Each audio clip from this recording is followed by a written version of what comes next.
पिछले क्लास में हम लोगों ने देखा था कि हमारे पास जो ट्रूथ फंक्शनल प्रपोजिशंस थे वो 5 तरह के हो गए थे। Conjunction, disjunction, implication, negation and equivalence, यानी संयोजन, वियोजन, आपातिक, निषेधक और समतुल्यक या समतुल्यता, आप इसे जो भी जिस रूप में भी जाने। और सबों का हमने ये प्रतीक चिन्ह बता दिया था कि संयोजन को डॉट से जुड़ा होता है, प्रतीक में उसको बनाते हैं। वियोजन जिसको हम लोग वेल से बनाए, जिसको जो वैकल्पिक वाक्य होता है उसको उसके पहचानने का प्रतीक चिन्ह उसका वेल से उसको ऐड करेंगे, जोड़ेंगे। और जो इम्प्लीकेशन होता है जिसे हम आपातिक कहते हैं, जो हेतुआश्रित वाक्य होता है उसके पहचानने का तरीका या प्रतीकों में बदलने के लिए उसे इम्प्लाइज या हॉर्सू से करेंगे।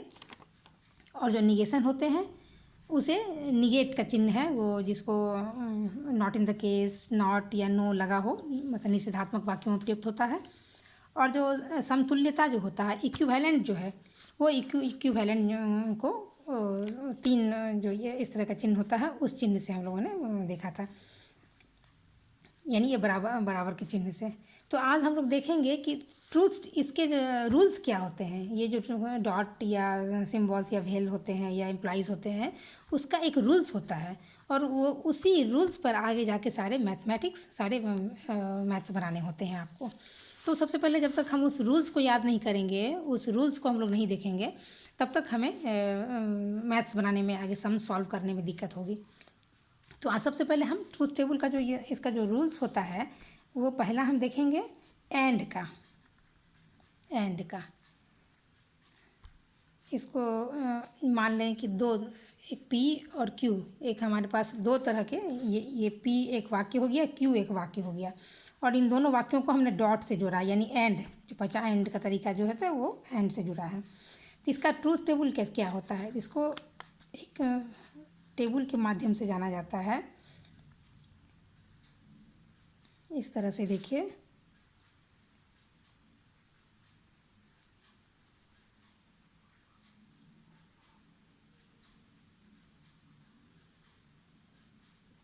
एक में हम यहाँ पी, यहाँ क्यू, इसका अलग अलग, ये पी वाक्य और ये क्यू वाक्य, और ये जो निष्कर्ष कंक्लूजन हो गया पी डॉट क्यू, यानी पी और क्यू दोनों को देखते हुए ये क्यू की वैलिडिटी जो हम निकालेंगे कि क्यू ये डॉट क्या हुआ से, तो समझ में आएगा कि यह निष्कर्ष वाक्य कैसे होता है। तो एंड का जो नियम होता है उसमें पहले आप ये जो शुरू वाला है उसमें टी एफ बिठाएं, एक टी एक एफ, इधर 2 टी 2 एफ, ये एक नियम है, इसको हम देखते हैं। अब इसका नियम क्या, कंजंक्शन का नियम क्या कहता है कि दोनों ट्रू तब ट्रू, हर कंडीशन में ये फॉल्स होता है। अब ये जो एंड का जो हमने ये जो हमने ये बनाया है, अब इसको देखिए, ये रूल्स है, ये जो सब हुआ क्या हुआ, ये रूल्स हुआ। एंड का ये डॉट का रूल्स हो गया, ये एंड का रूल्स। तो इस रूल्स में आप नियम में देख सकते हैं कि जहाँ दोनों ट्रू है ये एक आधार वाक्य हो गया, ये दूसरा आधार वाक्य, और ये कंक्लूजन हो कहलाता है। इस पार्ट को कंक्लूजन यानी लास्ट का निष्कर्ष से निकाले हैं, इन दोनों को देखते हुए डॉट से निकालेंगे तो निष्कर्ष। और ये पार्ट जो होता है, और दो आधार वाक्य जो होते हैं, ये पहला आधार वाक्य होता है, ये दूसरा आधार वाक्य, इसको कहते हैं एंटीसीडेंट। पहले आधार वाक्य यहाँ लिख देते हैं ठीक से, एंटीसीडेंट समझने के लिए, जिसको कहा जाता है पूर्ववर्ती, ठीक है। और ये जो बाद का पार्ट होता है दूसरा, इसको कहते हैं अनुवर्ती। आप इसको समझने के लिए इस पार्ट को यहाँ लिख लीजिए, अनुवर्ती।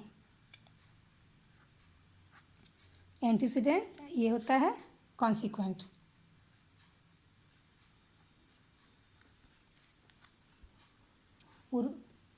एंटीसीडेंट एंड कॉन्सिक्वेंट, ये हो गया पूर्ववर्ती और ये हो गया अनुवर्ती। अब देखिए इसका रूल्स क्या कहता है। इसका रूल्स कहता है कि कोई भी कंजंक्शन वाक्य जो ये इसको कंजंक्शन कहता है ना, कंजक्टिव कंजंक्शन, कोई भी कंजंक्शन तभी सत्य होगा जब इसका दोनों आधार वाक्य ट्रू होगा, तब वो निष्कर्ष ट्रू होगा। जब दोनों आधार वाक्य सत्य होगा तब निष्कर्ष सत्य होगा। और इन बाकी सब तरह के जो केस हैं, यानी एक ट्रू एक फॉल्स, एक फॉल्स एक ट्रू, फिर दोनों फॉल्स, इस तरह का जब कुछ भी होगा तो निष्कर्ष हमेशा फॉल्स होगा। यानी एक ही कंडीशन में कंजंक्शन सत्य होता है जब इसके दोनों आधार वाक्य सत्य होते हैं।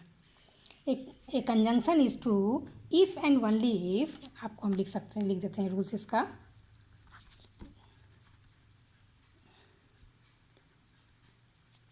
एक conjunction is true if and only if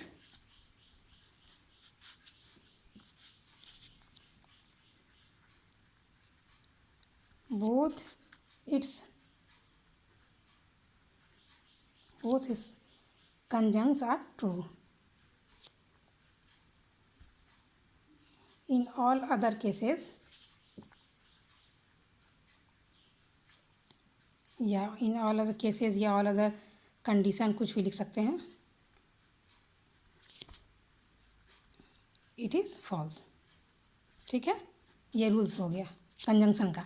क्या रूल्स होता है कि एक conjunction is true if and only if, एक कंजंक्शन तभी ट्रू होगा इफ़ एंड ओनली इफ़, सिर्फ both its conjuncts are true, इसके दोनों पार्ट जब सही होंगे तभी कंजंक्शन ट्रू होगा। And in all other cases या all other conditions it is false, और किसी भी सूरत में यह फॉल्स होगा।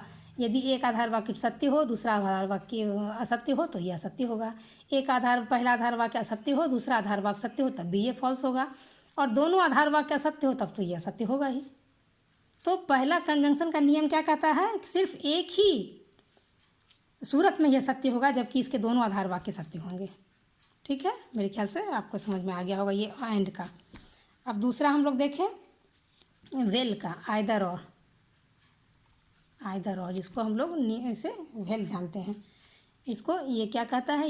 ये होता है वैकल्पिक वाक्य। इसको हम लोग वेल कहते हैं, या डिसजंक्शन। वैकल्पिक है चूँकि इसलिए डिसजंक्शन। ठीक है, इसको भी इसी तरह बना लीजिए, पी क्यू, यहाँ पर ये आ जाएगा वेल, क्योंकि हम डिसजंक्शन करनी इसका हम निकाल रहे हैं।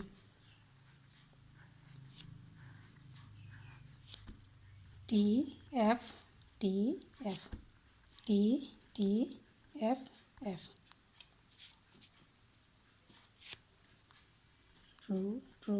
True false.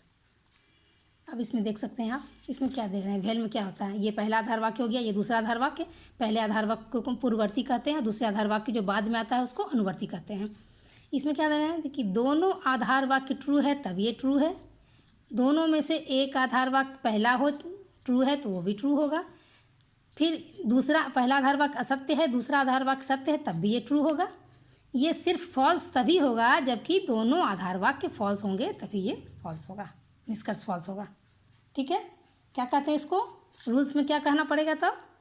A disjunction will be false. Disjunction मतलब ये हुआ वैकल्पिक वाक्य, चूँकि ये होता है वेल, इसीलिए a disjunction will be false if and only if both its conjuncts are false and in all other conditions it will be true.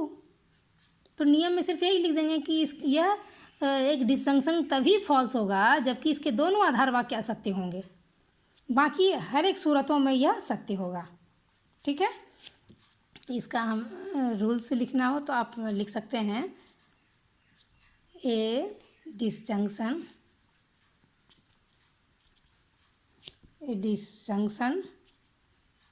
Will be false, इन दोनों को देखते हुए will be false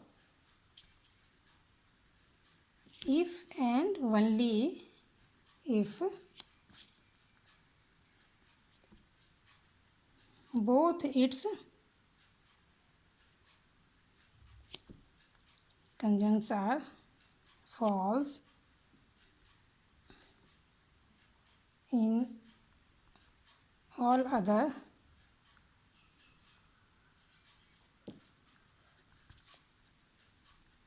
it will be true. ठीक है, समझ रहे? ए disjunction will be false if and only if both its conjuncts are false। ठीक है, and in all other conditions it will be true. मतलब कोई भी वैकल्पिक वाक्य जो होगा वो तभी फॉल्स होगा, तभी गलत होगा, जबकि इसके दोनों आधार वाक्य यानी पूर्ववर्ती और अनुवर्ती दोनों आधार वाक्य फॉल्स होंगे, तभी वो निष्कर्ष फॉल्स होगा। अदरवाइज दोनों ट्रू होगा तब भी ट्रू होगा, एक ट्रू होगा एक फॉल्स होगा तब भी ट्रू होगा, पहला फॉल्स दूसरा ट्रू तब भी ट्रू होगा। इसलिए नियम इसका ये होता है, a disjunction will be false if and only if both its conjuncts दोनों both its conjuncts part are false. दोनों फॉल्स होगा तभी false, in all other conditions it will be true. तो ये हो गया डॉट का यानी कंजंक्शन का नियम हो गया, ये हो गया वैकल्पिक वाक्य वेल का नियम हो गया। इस नियम को याद करना पड़ेगा, इस नियम को याद करना पड़ेगा तब बनेगा। फिर आगे तीसरे में हम लोग चले आते हैं। अब हम लोग हॉर्सो इम्प्लाइज, एक एम्प्लॉइज़ का जो हम टेबल भी बना लेंगे। इफ़ देन, जिसको इसका एम्प्लॉय चिन्ह होता है इफ़ देन का। ठीक है, इसको इम्प्लीकेशन कहते हैं, इम्प्लीकेटिव वाक्य होता है इम्प्लीकेशन। ठीक, अब इसका भी आप ये बनाइए, रूल्स बनाइए।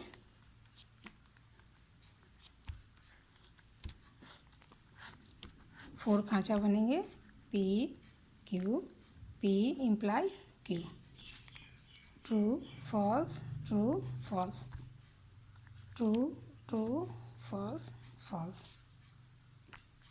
True false true true. अब देखिए इसमें, अब अच्छे से देखिए इसमें क्या लिखता है या क्या कहा हम देख रहे हैं कि इम्प्लीकेशन वाक्य में जब दोनों आधार वाक्य ट्रू हो तब ये ट्रू होगा। उसके बाद एक पहला आधार एंटीसीडेंट, इसमें ये अच्छा से ध्यान रखना होगा कि एंटीसीडेंट यानी पहला वाक्य पूर्ववर्ती फॉल्स होगा और अनुवर्ती ट्रू होगा तब भी ये ट्रू होगा, और पूर्ववर्ती भी फॉल्स अनुवर्ती भी फॉल्स तब भी ये ट्रू होगा। दोनों फॉल्स हो तब भी ये ट्रू होगा, दोनों ट्रू हो तब भी ये ट्रू होगा, और अनुवर्ती फॉल्स पहला आधार वाक्य जो पूर्ववर्ती फॉल्स और अनुवर्ती एंटीसीडेंट फॉल्स एंड कंसीक्वेंट ट्रू तब भी ट्रू। सिर्फ एक ही इस नियम में सबसे ज़्यादा इसमें थोड़ा सा है, इस नियम में ट्रिक है, एक ही चीज़ याद रखना है कि कोई भी इम्प्लीकेशन तभी फॉल्स होगा। देखिए, कोई भी इम्प्लीकेशन तभी फॉल्स होगा जबकि उसका एंटीसीडेंट ट्रू और कंसीक्वेंट फॉल्स होगा। बस इसको याद रखने से बाकी हर स्थिति में वो ट्रू होगा। एंटीसीडेंट ट्रू एंड कंसीक्वेंट फॉल्स तभी ये फॉल्स निष्कर्ष होगा, बाकी हर कंडीशन में ये ट्रू होगा। इसका रूल्स लिखिए, याद रखना है। An implication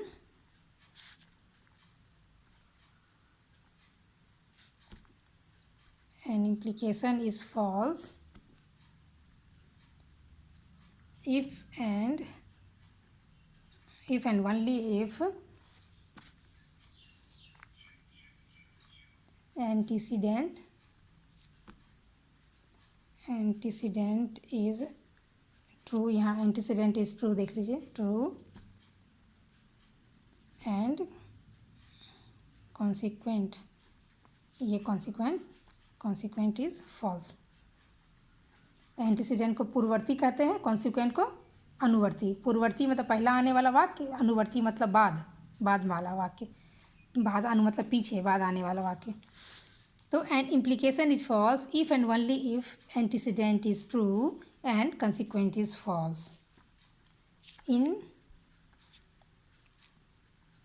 in all other condition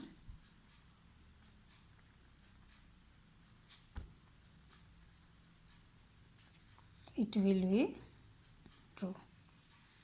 हो गया? ठीक, नियम क्या हो गया, इसका इम्प्लीकेशन का नियम हो गया। बिल्कुल याद हो जाना चाहिए आपको, मैं बता रही हूँ जैसे कि कोई भी इम्प्लीकेटिव वाक्य तब सत्य होगा जब उसके दोनों आधार वाक्य सत्य हों, उसके दोनों आधार वाक्य असत्य हों तब भी ट्रू होगा, और एंटीसीडेंट फॉल्स कंसिक्वेंट ट्रू होगा तब भी ट्रू होगा।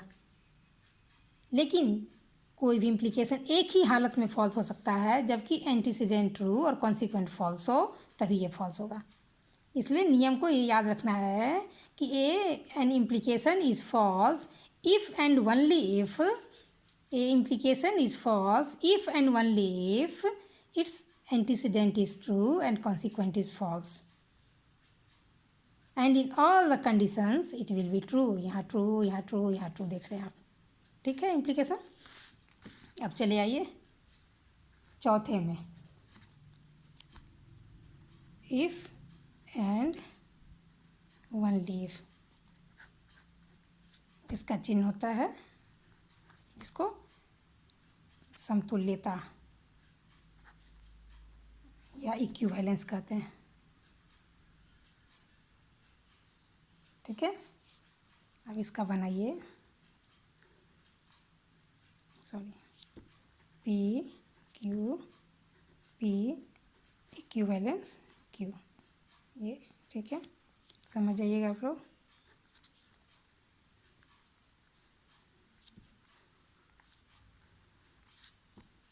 True false true false, true true false false.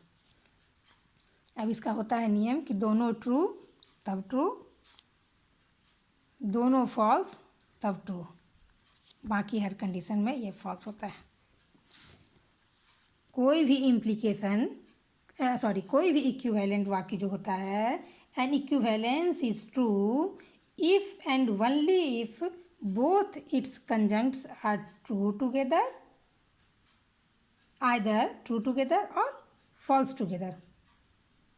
क्या होता है, an equivalence is true if and only if both its constituents part are either true together और false together.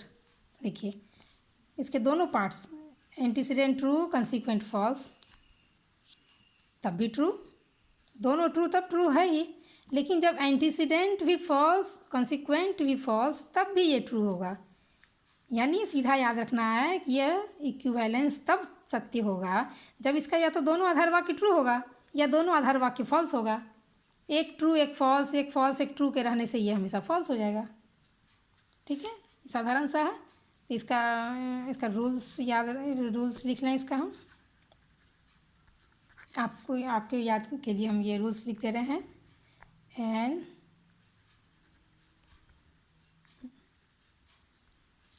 An equivalence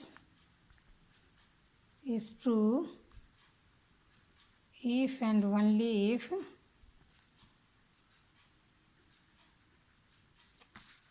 both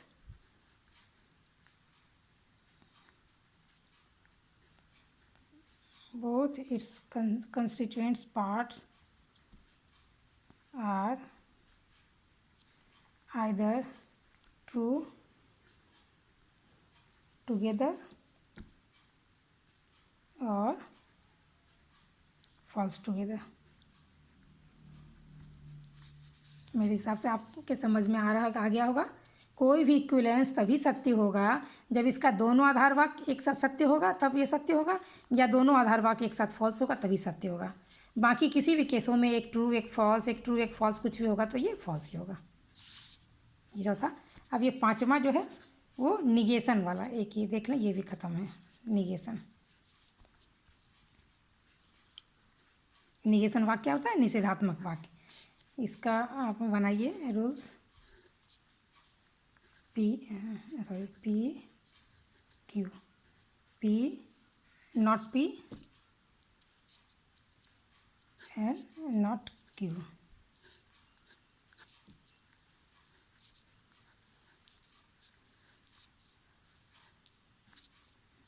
T F,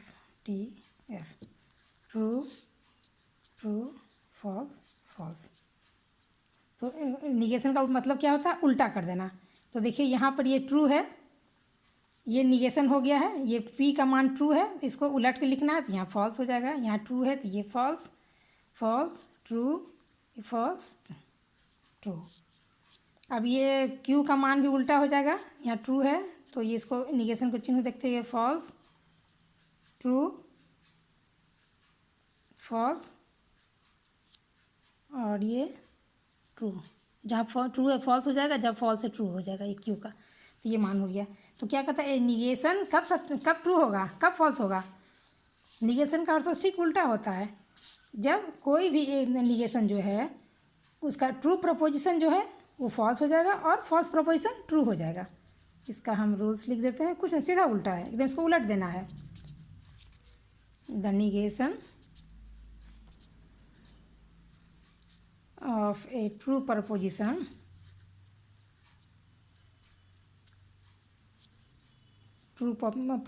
is false and a false